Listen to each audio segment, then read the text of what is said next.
apa? Marfu. Marfu.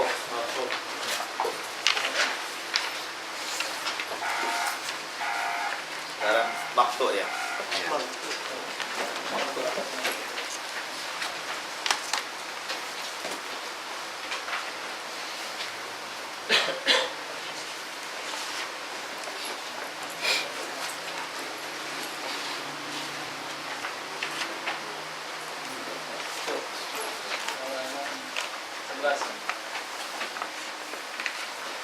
Bismillahirrahmanirrahim.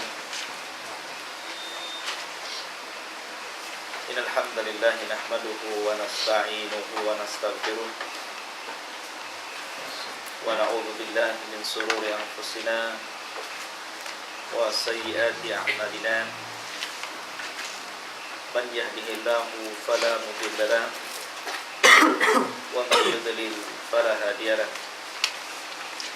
Asyhadu an la ilaha illallah wahdahu la syarika lah wa asyhadu anna Muhammadan abduhu wa rasuluhu alladzi la nabiyya ba'da. Amma ba'du. Kita lanjutkan kajian kita, masih membahas kitab Manduman Al-Baiquniyah. Kita sudah masuk di hadis, ya, ini membahas istilah dalam ilmu hadis al-maqtu'. Berkata Al-Imam Al-Baiquni, wa ma li tabi'in huwa al-maqtu'. Wa ma li tabi'in huwa al-maqtu'. Artinya apa saja yang disandarkan kepada seorang tabi'in, maka riwayatnya disebut maqtu'.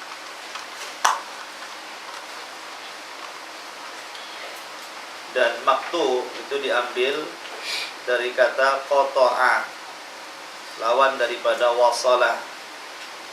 Qata'a itu artinya putus, terputus, ya. Dan lawannya adalah wasala, bersambung. Tapi yang dimaksud istilah di sini adalah ma udhifa ila tabi'i min qaulin aw fi'lin. Apa saja yang disandarkan kepada seorang tabi'in, baik perkataan mereka atau perbuatan mereka, maka riwayatnya disebut al-maqtu'. Ma'asyiral muslimin, khutbidin azani Allah wa iyyakum. Dari sini kita mengetahui ada 3 istilah. Apa yang disandarkan kepada Nabi disebut marfu', apa yang disandarkan kepada sahabat disebut mauquf, dan apa yang disandarkan kepada tabi'in disebut maqtu'.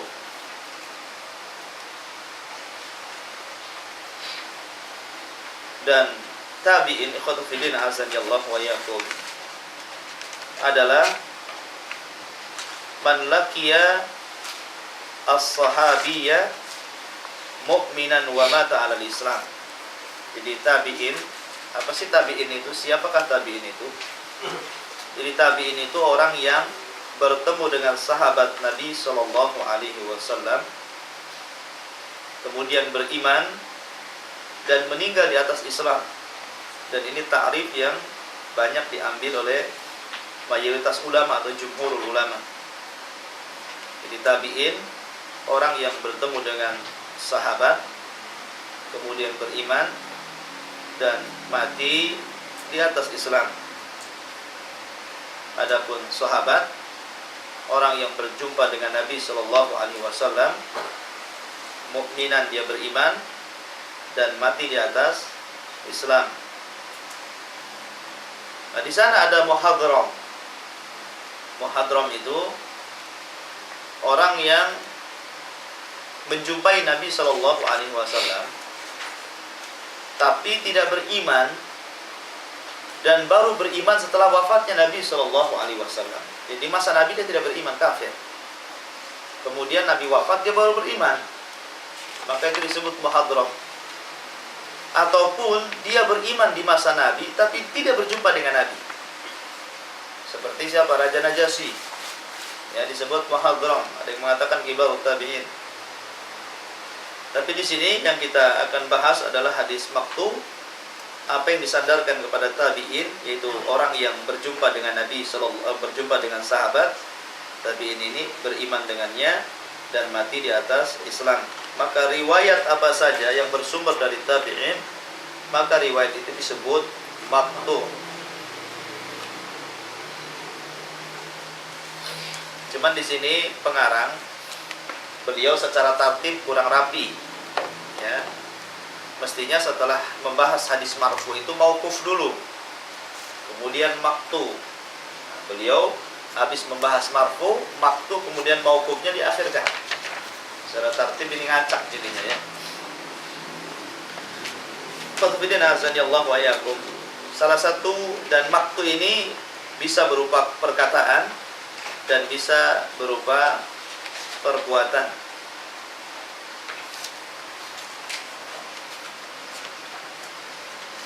Di antara contohnya, contoh dari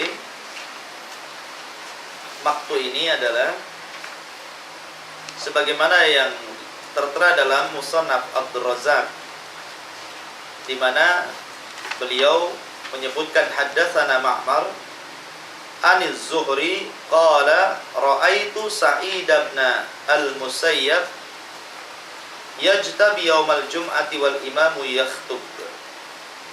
Jadi di sini dari Ma'mar, dari Zuhri berbicara, ya, aku melihat Sa'id bin Musayyab begini begitu. Sa'id bin Musayyab seorang tabi'in, ya, seorang tabi'in. Akan tetapi kalau seorang tabi'in mengatakan minas sunnati kada, termasuk sunnah begini, maka yang dimaksud disandarkan kepada sahabat, dia bukan maqtu tapi mauquf, ya, kalau dia menyandarkan seperti itu.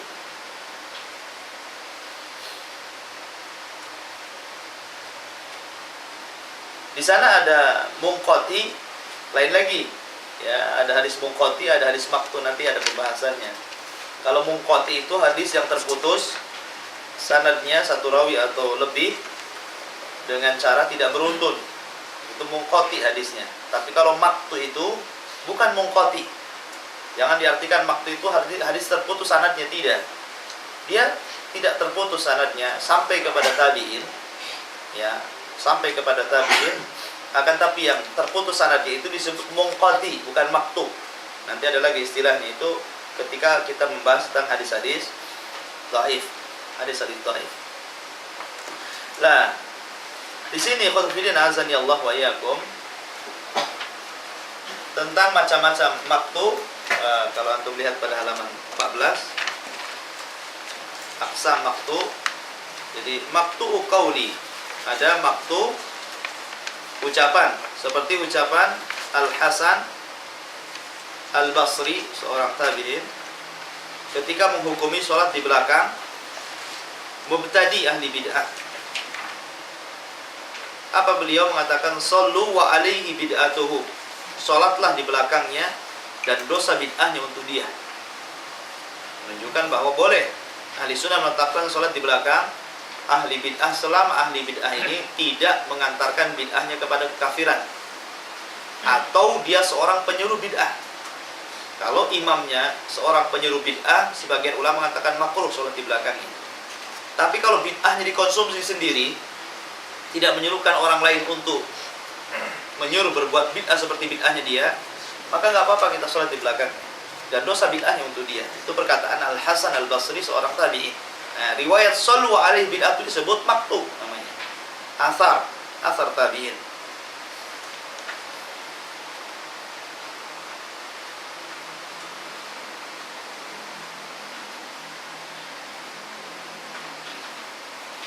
Nah, di sini juga ada maqtu fi'li. Nah, untuk membahas tentang maqtu, riwayat-riwayat maqtu, di sini disebutkan ada beberapa rujukan. Anda bisa melihat kepada Musannaf Ibnu Abi Syaibah, kemudian Musannaf Abdul Razzaq, kemudian Tafsir Ibnu Jarir, Tafsir Ibnu Abi Hatim, Tafsir Ibnu Al-Mundhiri, dan yang lainnya. Di sini tempat-tempat kitab-kitab yang banyak menukilkan tentang perkataan dan perbuatan tabi'in. Dan mereka apakah dijadikan hujah atau tidak perkataan mereka? Kalau sesuai dengan Al-Quran dan Sunnah, bisa dijadikan hujah. Kalau sesuai dengan Al-Quran dan Sunnah. Tapi kalau tidak sesuai dengan Al-Quran dan Sunnah, itu ijtihad mereka. Ijtihad mereka yang tidak perlu diikuti. Wallahu a'lam. Ya, itu diantara keterangan hadis maktu. Jadi kalau ada antum mendapatkan sebuah istilah dalam ilmu mustalahul hadis, hadis ini riwayat ini maktu. Maksudnya maktu di sini adalah riwayat ini hanya sampai kepada tabi'in, tidak sampai kepada nabi dan juga tidak sampai kepada sahabat. Jadi ini murni perkataan tabi'in atau perbuatan tabi'in. Dan jangan dijadikan hujah. Dilihat kalau sesuai dan cocok dengan Nabi SAW dengan Quran dan Sunnah, diterima. Kalau tidak, ya tidak. Adapun perkataan sahabat, ada sebagian para ulama mengatakan bahwa perkataan sahabat itu hujah secara mutlak berdasarkan sabda Nabi SAW, alaikum bisunnati wa sunnatil khulafa'ir rasyidin al-mahdiyyin addu 'alaiha bin nawajid. Ada yang mengatakan tertolak secara mutlak karena dalil cuma dua, Quran dan Sunnah, berdasarkan taraktu fikum amrayni lan tadillu ma tamassaktu bihima kitabullah wa sunnati, tidak menyebutkan sahabat. Kemudian pendapat yang ketiga bahwa perkataan sahabat itu diperinci. Kalau sesuai dengan Al-Quran dan Sunnah diterima sebagai hujah, kalau tidak sesuai, ya tidak diterima. Dan ini perkataan yang adil, yang insaf, maksudnya perkataan terakhir. Adapun orang-orang Syiah, maka tidak perlu didengarkan ucapan mereka yang mencaci maki para sahabat, bahkan mengkafirkan para sahabat. Bagaimana akan mengambil perkataannya? Sahabatnya dikafirkan.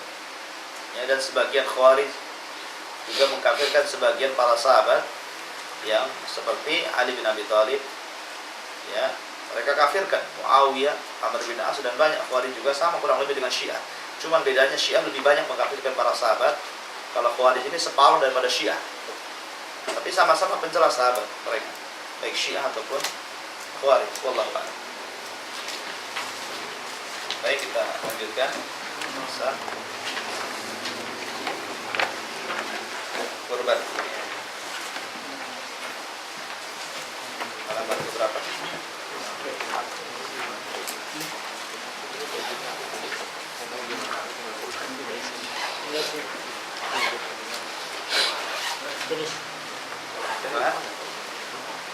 Terus 500 satu pada 500 perkataan yang mana? Mangkam tujziul badanatu wal baqarah. Ayo. Ankam tujziul badanatu wal baqaratu. Yakni untuk berapa orang sahnya pembagian unta dan sapi kalau dikurbankan. An Jabir bin Abdullah qala kharajna ma'a Rasulillah sallallahu alaihi wasallam muhillina bil hajj. Fa'amarna Rasulullah sallallahu alaihi wasallam an nashtarika fil ibli wal baqari kullu sab'atin minna fi badanatin. Di sini Nabi sallallahu alaihi wasallam bersabda dari hadis Jabir bin Abdullah yang mengatakan kami keluar bersama Rasulullah sallallahu alaihi wasallam dalam kondisi bertahlil ketika haji. Kemudian Rasul sallallahu alaihi wasallam memerintahkan kami untuk bersyirikat pada unta dan sapi setiap masing-masing 7 orang dari kami. Ya. Fa in kana an-nasu fi qillatin minal mal wa ghallatil ibilu wa rakhusatil ghanamu ishtaraka kullu ashratin fi jazurin. Maka jika manusia sedang kekurangan harta dan harga unta naik dan harga kambing murah, maka boleh tiap-tiap 10 orang berserikat dalam seekor unta. Jadi kalau kita simpulkan, untuk sapi maksimal 7 orang, dan untuk unta maksimal 10 orang. Nah, itu intinya.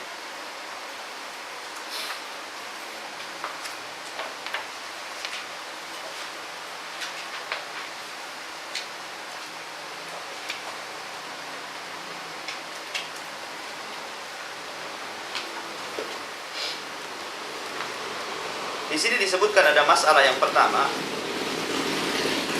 yaitu aqallu ma yujzi'u minal adhahi, binatang yang paling kecil yang diperbolehkan untuk kurban. Dhahaba aktsaru ahli ilmi, kebanyakan para ulama berpendapat, anna aqalla ma yujzi'u minal adhahi syah, bahwa yang paling kecil seseorang berkorban itu adalah dengan seekor kambing, ataupun dengan cara 1 ekor sapi dibuat 7 orang, atau 1 ekor unta dibuat 10 orang.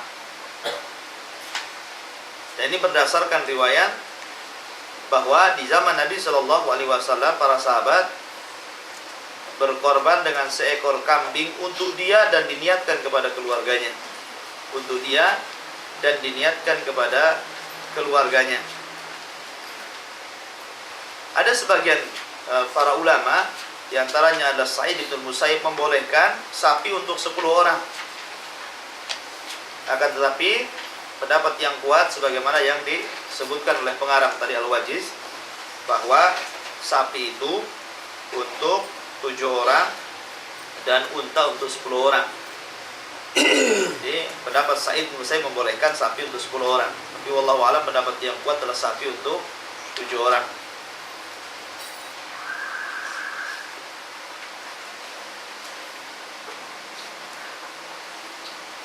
Kemudian Imam Malik mengatakan, la yashtarik bi damin aktsar min wahidin fi jami'il adhahi. Tidak boleh bersyirikat dalam satu darah lebih banyak daripada 1 orang. Maksudnya diisyaratkan kepada seekor kambing.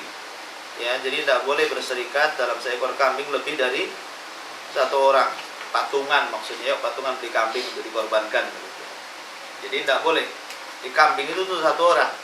Tapi kalau diniatkan untuk orang banyak nggak apa-apa niatnya. Nah, tapi kalau zatnya kambing itu tidak boleh bersyirikat membelinya dengan 2 orang. Karena dengan antum 3 orang yuk beli kambing dikorbankan, kata Imam Malik tidak boleh. Jadi 1 ekor kambing ya 1 ekor ya untuk 1 orang. Kemudian di sini ada masalah. In kana ba'dul musyrikina yuridul lahma, fa hal yujzi'u 'anil baqin? Madhab Ahmad wa Syafi'i sihhatu udhiyatil baqin wa likulli insani ma nawa. Umpamanya begini, ada 7 orang bersyirikat, yang 5 orang berkurban, yang 2 orang nggak mau berkorban, dia mau dagingnya aja. Mungkin dia tukang jual sate umpamanya. Ya, kamu kan mau berkorban dengan sapi, saya juga butuh dagingnya untuk jualan sate. Ya kan? Kemudian berserikat 7 orang, yang 5 orang diniatkan kurban, yang 2 orang diniatkan untuk diambil dagingnya, bukan untuk korban. Paham ya? Sah nggak kurbannya? Nah, ini kan tidak berserikat semuanya untuk korban kan? Cuma separuh orang yang untuk korban, separuhnya tidak berkorban. Apakah sah? Mazhab Imam Ahmad dan Syafi'i mengatakan sah, karena setiap manusia disesuaikan dengan niatnya. Innamal a'malu binniyat. Sungguhnya orang itu disesuaikan dengan niatnya. Tapi pendapat Abu Hanifah tidak boleh. Abu Hanifah mengatakan la yajuz al-ishtirak illa limutaqarribina faqat. Tidak boleh orang itu bersyirikat kecuali semuanya harus niat kurban. Kalau satu saja nggak niat kurban maka tidak sah. Dan ini pendapat Abu Hanifah sama dengan pendapat Imam Malik. Kemudian pendapat Ibnu Hazm membolehkan secara mutlak. Dan inilah pendapat yang kuat di pendapat Imam Ahmad dan Syafi'i, bahwa diperbolehkan, sah saja, nggak ada masalah. Namanya 7 orang, yang 5 orang nggak korban, dia ingin dagingnya aja, yang 2 orang yang korban, ya. Karena kita tahu bahwa daging sapi kan lebih banyak daripada kambing. Kalau sapi 7 orang, kemudian dibagi dagingnya, itu lebih banyak daripada kambing 1 orang. Karena sapi itu lebih besar dagingnya. Kemudian lau dhaha an ghairihi bi ghairi idnihi. Kalau seandainya antum ingin berkorban untuk orang tua antum, tapi belum minta izin sama orang tua antum, langsung beli kambing gua untuk korban, nah ini punya orang tua saya, tapi belum ngomong sama orang tuanya, maka disebutkan amma tadhiyatu anil mayyit fa ajaza aktsaru syafi'iyah qiyasan 'ala shadaqah. Sebagian mazhab Syafi'i membolehkan kurban bagi orang yang mati. Artinya beliau membolehkan kurban walaupun tidak ada izin. Kan orang mati kan nggak ada izin, gimana caranya? Digali dulu, saya kurbankan kamu, begitu. Kalau ngomong iya, masalah itu. Ya, jadi mazhab Syafi'i mengatakan boleh karena dikiaskan kepada sedekah. Tetapi pecah juga mazhab Syafi'i, yang lainnya mengatakan tidak boleh. Kecuali kalau orang yang meninggalnya itu berwasiat. Sebelum saya mati, nanti kalau saya mati tolong kurbankan saya, lain cerita.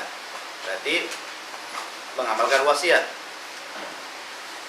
Tapi Syekhul Islam Ibnu Taimiyah rahimahullah taala bahkan mengatakan di dalam kitab Al-Ikhtiyarat jilid atau halaman 120, wa tadhiyatu 'anil mayyit afdal min shadaqati bi thamaniha. Berkurban untuk orang mati itu lebih utama daripada sedekah, katanya Syekhul Islam Ibnu Taimiyah rahimahullah taala. Tapi Al-Allamah Ibnu Utsaimin di dalam kitabnya Syarhul Mumti' pada jilid yang ke-7 halaman 560 dia mengatakan wa laysat al-udhiyatu sunnatan lil amwati. Tidaklah orang yang berkorban bagi orang mati itu sunnah, artinya tidak ada sunnahnya. Walidzalika, oleh karena itulah di sini lam yaf'alun Nabi sallallahu alaihi wasallam, Nabi sallallahu alaihi wasallam tidak pernah melakukannya. An ahadin mimman mata lahu, tentang seorang yang meninggal dari kerabat-kerabatnya ataupun sahabat-sahabatnya. Di zaman Nabi kan banyak, sebelum Nabi banyak meninggal. Seperti Khadijah meninggal sebelum Nabi kan begitu. Nabi tidak pernah berkorban untuk Khadijah, padahal kalau ini sebuah pahala yang besar, tentu Nabi akan berkorban dan niatkan untuk Khadijah kan begitu. Ataupun untuk sahabat-sahabat yang lainnya. Begitu juga Hamzah. Hamzah meninggal sebelum Nabi kan? Hamzah meninggal sebelum Nabi. Yang dibunuh oleh Wahsy. Ya. Nabi SAW tidak pernah berkorban untuk Hamzah. Atau untuk anaknya. Nah, mati duluan siapa? Ibrahim. Ya. Mati duluan. Juga tidak berkorban untuk anaknya. Dan juga sahabat tidak dikenal mereka berkorban untuk orang-orang yang sudah mati. Akan tapi beliau mengatakan waman arada, kata Syaikhul Islam, kata Syekh Utsaimin, barang siapa yang berkehendak an yudkhilal amwata fil umum, memasukkan orang-orang yang sudah mati pada keumumannya, fa inna qaulahu qad yakunu wajihan walakin takunul udhiyatu anil amwati huna taba'an la istiqlalan. Boleh jadi diperbolehkan kata beliau, akan tetapi sifatnya diikut sertakan kepada orang yang hidup, bukan berdiri sendiri. Artinya bukan dikhususkan yang beli ini untuk si mati fulan, untuk orang mati fulan, fulanah, bukan. Tetapi diikut sertakan kepada orang yang hidup. Makanya beliau mengatakan taba'an la istiqlalan, harus diikut sertakan, bukan berdiri sendiri. Ya. Artinya diniatkan, saya punya ekor kambing, saya niat kurban ini untuk saya plus keluarga saya yang hidup plus keluarga saya yang mati, ya gitu. Diikut sertakan kepada yang hidup, maksudnya kata Syekh Utsaimin. Ini berbicara tentang korban kepada orang yang mati tanpa izin dia. Kemudian bagaimana kalau ada orang yang masih hidup, ibunya masih hidup, saudaranya masih hidup, kita korbankan tanpa seizin dia. Maka Imam Nawawi rahimahullah ta'ala mengatakan dalam kitab Al-Majmu' jilid yang ke-8 halaman 407, qala ashabuna, berkata madhab kami, para sahabat-sahabat kami dari madhab Syafi'i, idza dhaha an ghairihi bi ghairi idnihi fa in kanati syatu muayyanah bin nadri waqa'at anil mudahi wa illa fala. Barang siapa apabila seseorang berkurban untuk selainnya tanpa izinnya, apabila satu ekor kambing itu dikarenakan dia bernadar, ya bernadar, maka sah nadarnya, artinya jatuh korbannya diperbolehkan. Seperti begini, dia melihat kawannya sakit begitu, ya Allah kasihan sekali kawanku, tolonglah sembuhkan dia. Kalau Allah sembuhkan kawan saya ini, saya akan kurban. Nah, berarti dia nazar untuk kawannya kan gitu. Walaupun kawannya tidak tahu bahwa dia bernazar untuk kawannya, kemudian dia melakukan nazar, sah korbannya, sah untuk dia. Karena dia bernazar kan begitu. Kalau tidak maka tidak. Kata Al-Imam An-Nawawi rahimahullah ta'ala. Akan tetapi sebagian para ulama mengatakan sah walaupun tanpa ada izin. Lau dabaha an nafsihi washtarata ghairahu fi thawabiha jaza. Sebagian ulama mengatakan apabila seorang menyembelih untuk dirinya kemudian disebarluaskan pahalanya kepada orang lain, sah juga. Dan itu yang dilakukan oleh para sahabat. Ya. Diperbolehkan juga. Jadi kalau antum korban di sini 2 ekor kambing, ya saya korban dua-duanya, yang satu untuk saya, yang satu itu ibu saya, sah-sah, tidak ada masalah. Karena kita niatkan pahalanya untuk ibu saya, gitu maksudnya. Itu diantara keterangan para ulama. Kemudian hadis yang selanjutnya, an Ibni Abbasin qala kunna ma'a Rasulillah SAW fi safarin. Dari Ibnu Abbas, dia mengatakan kami bersama Rasulullah SAW di waktu safar. Fa hadaral adha, maka sampailah di Idul Adha. Fashtarakna, maka kami berserikat fil jazuri an asyratin, pada unta 10 orang, wal baqarati an sab'atin, dan pada seekor sapi 7 orang. Kemudian bab selanjutnya, asyatu tuzzi'u anir rajuli wa ahli baitihi. 1 ekor kambing sah untuk 1 orang laki-laki dan juga diniatkan untuk keluarga. Berdasarkan riwayat an Atha ibni Yasarin qala, dari Atha bin Yasir, dia mengatakan sa'altu Aba Ayyub al-Ansari, aku bertanya kepada Aba Ayyub al-Ansari, kaifa kanatin dhuhaya fikum ala ahdi Rasulillah sallallahu alaihi wasallam, bagaimana cara berkorban kalian di zaman Nabi sallallahu alaihi wasallam? Maka Abu Ayyub mengatakan, kana ar-rajul fi ahdi Nabi sallallahu alaihi wasallam yudhahi bisyati anhu wa an ahli baitihi. Adalah seseorang di zaman Nabi, mereka berkurban dengan seekor kambing untuk dia dan diniatkan untuk keluarganya. Fayaquluna wa yut'imuna thumma tabahan nasu fasara kama tara. Maka mereka memakan dari daging sembelihan kurban dan memberi makan fakir miskin dari sembelihan kurban. Kemudian mereka sebagian manusia berbangga-bangga, maka menjadilah sebagaimana yang kau lihat pada hari ini, ya, kaum muslimin berebut berbangga-bangga untuk kurban. Wallahu a'lam. Kemudian azan Allah wa yakum. Sekiranya saya cukup sampai di sini. Dan tidak ada tanya jawab karena agak letih. Baru datang dari Karimun tadi. Ya, dia langsung ke sini. Subhanallah bihamdika, asyhadu an la ilaha illa anta, astaghfiruka wa atubu ilaik. Allahu ta'ala. Assalamualaikum warahmatullahi wabarakatuh. Waalaikumsalam.